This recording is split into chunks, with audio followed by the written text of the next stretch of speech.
There was a tortoise who was so hungry for a feast in the sky he tricked every bird in the forest into carrying him there. And when it was time to come back down, they left him. This is the story of how Ijapa the tortoise fell from the sky, and why his shell has never been smooth since. Long before that fall, Ijapa was known all over the forest, not for his strength, not for his speed, but for his mouth. He could talk his way into anything. And in this forest, in the land of the Yoruba people, there was no one hungrier or smarter or more shameless than Ijapa the tortoise. One dry season, word came down from the sky. The birds had been invited to a great feast, a feast held by the sky people themselves, with food finer than anything the forest had ever seen. A feast in the sky. But there was a problem. The invitation was for the birds, not for tortoises.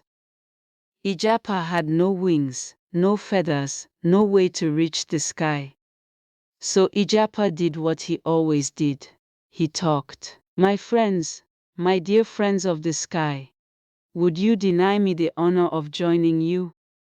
The birds laughed. Tortoises don't fly, they said. But Ijapa smiled the smile of a tortoise with a plan. Then lend me feathers, he said. Just one from each of you, and together they'll carry me. So one by one they plucked a feather and gave it to him. By sundown Ijapa was covered in borrowed feathers, and he had already given himself a new name. You may call me all of you. The gates of the sky realm were unlike anything Ijapa had ever seen. Clouds spread beneath his feet like solid ground.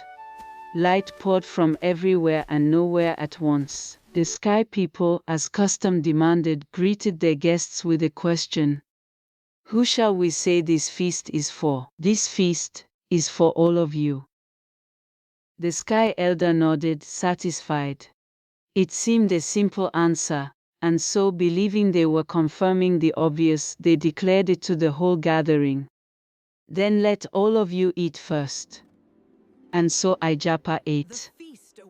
The yams, the fruit, the roasted meats, the sweet palm wine, all of it, as though he truly were every guest at once. At first the birds waited politely. But the table grew emptier and emptier still, until, one by one, they began to understand. He tricked us. He is not all of you, he is one tortoise, wearing our feathers. But it was too late, the feast was gone, and the birds, furious and hungry, decided he would not be flying home with wings he had only borrowed. Ijapa stood at the edge of the cloud realm, looking down at a forest so far below it looked like nothing more than a smudge of green. No birds left to carry him, no feathers left to fly with, only the fall waiting for him. Surely, someone will help me down. But no one came, and slowly, the last of the cloud beneath his feet began to give way. Ijapa fell, down through the clouds, down through the wind, tumbling with nothing to catch him. He called out to anyone who might hear. A few birds, taking pity, tossed leaves and soft grass toward the ground below. But by the time they reached him, it was too late. His shell cracked into pieces on impact.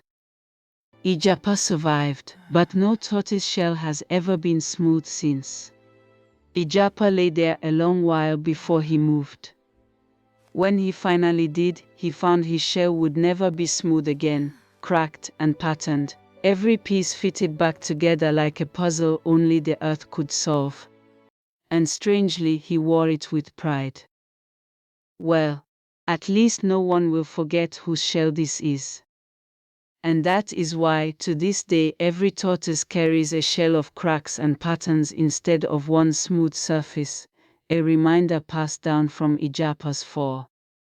But the story never really left the forest.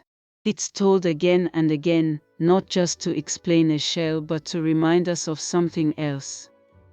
Let this land, cleverness can take you far further than strength, further than speed.